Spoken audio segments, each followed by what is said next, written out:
la polymérisation par polyaddition et par polycondensation.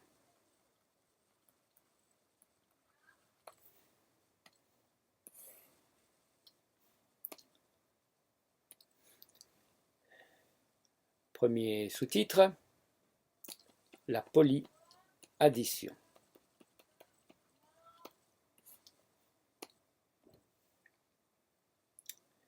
Dans ce cas-ci, le monomère sera l'alcène qu'on va noter A, tout simplement. Ces alcènes seront liés et vont donner des grandes chaînes de molécules.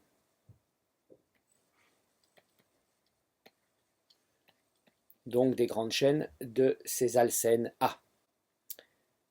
Et on aura seulement, en finale, des liaisons covalentes simples. C'est ça qui est important. Alors que nous parlons d'alcène, c'est-à-dire de double liaison, on va avoir que des liaisons covalentes simples en finale. Alors un petit schéma de principe.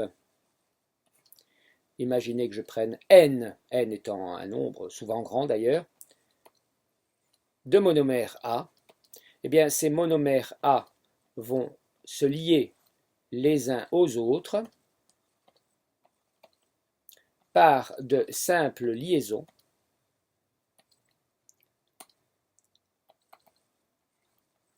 c'est un nombre important, je mets des petits points pour le symboliser. On aura 1, 2, 3, 4, 5, n monomères, et on pourra écrire ça de manière beaucoup plus simple, sous cette forme, A, avec deux liaisons sur le côté, une parenthèse, et un n qui montre qu'on prendra n fois ce groupe pour fabriquer ce polymère, à partir de n monomères.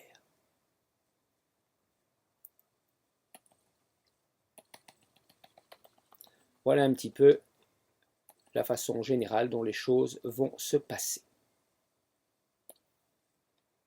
Alors prenons l'exemple tout simplement donc de ce fameux éthène ou éthylène qui est ma foi l'alcène le plus simple. Hein. On ne peut pas faire plus court puisqu'il faut bien une double liaison pour avoir au moins un alcène.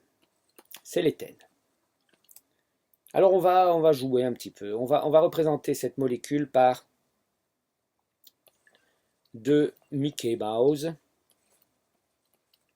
qui se tiendraient les mains. Leurs bras constituent la double liaison. Nos deux Mickey sont les carbones. Leurs pieds sont les hydrogènes. Et voilà donc l'éthène, le monomère considéré.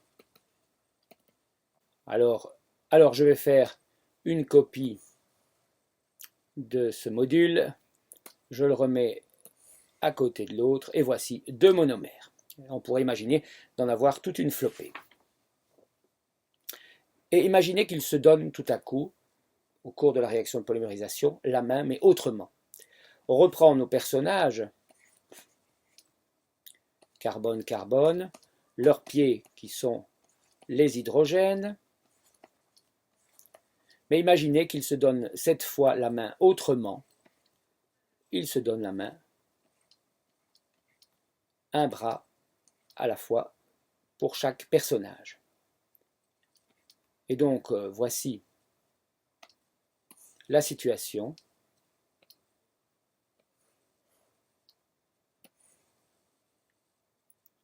Voilà nos deux monomères qui sont devenus une chaîne de Mickey qui se donne la main autrement et donc qui constitue quelque chose qui peut ressembler à la façon dont on doit s'imaginer un petit morceau de polymère.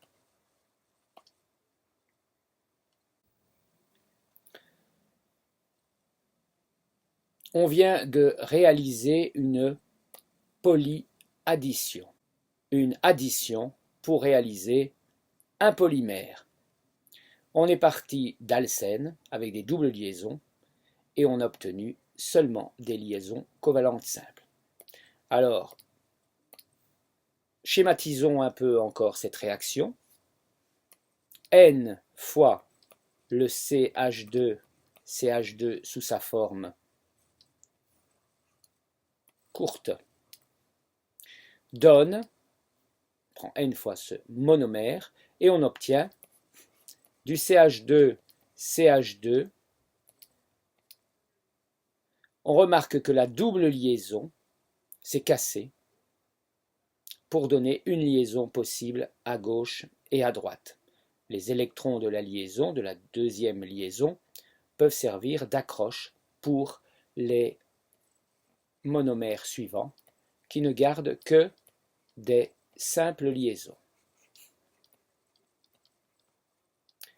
etc., etc.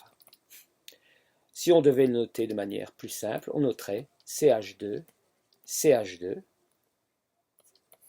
la liaison qui permet l'accroche, avec une parenthèse autour, et évidemment le nombre de fois qu'on doit reproduire ce monomère, désormais avec une simple liaison.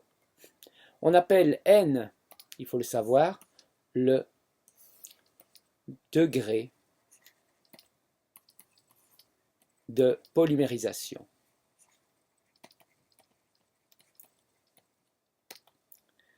Il faut savoir que N est plus grand que 100. On parle directement de macromolécules. Sachez que certains polyéthylènes ont des masses moléculaires d'environ 400 kg, je dis bien kg et non grammes, par mole, ce qui est assez impressionnant.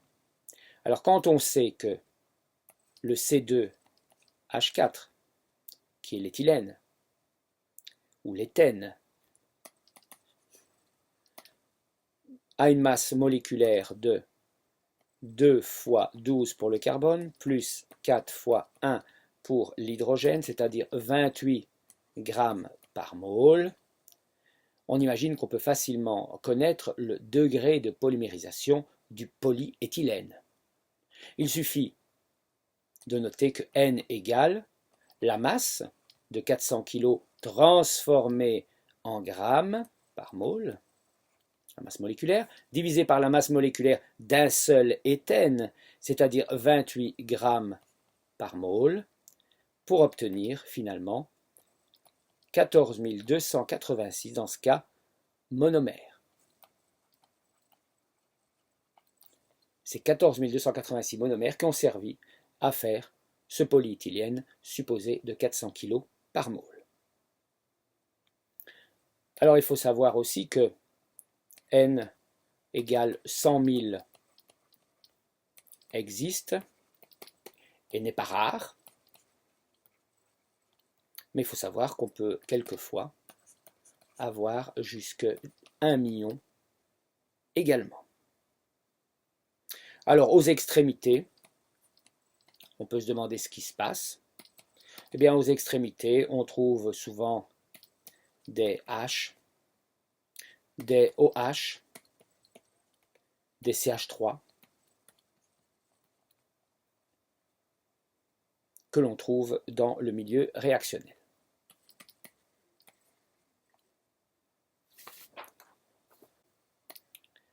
Polycondensation.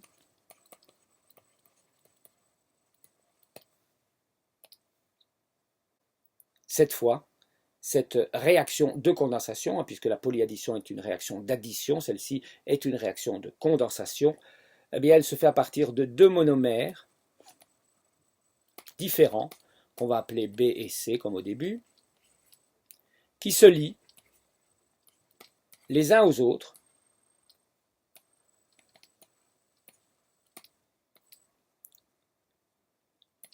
et beaucoup de fois. Ils éliminent au passage ce qu'on appelle des résidus. Et ces résidus sont souvent de l'eau ou du chlorure d'hydrogène, ce qu'on appelle l'acide chlorhydrique également.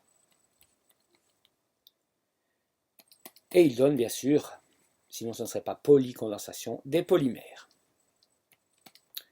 Alors comment ça marche schématiquement?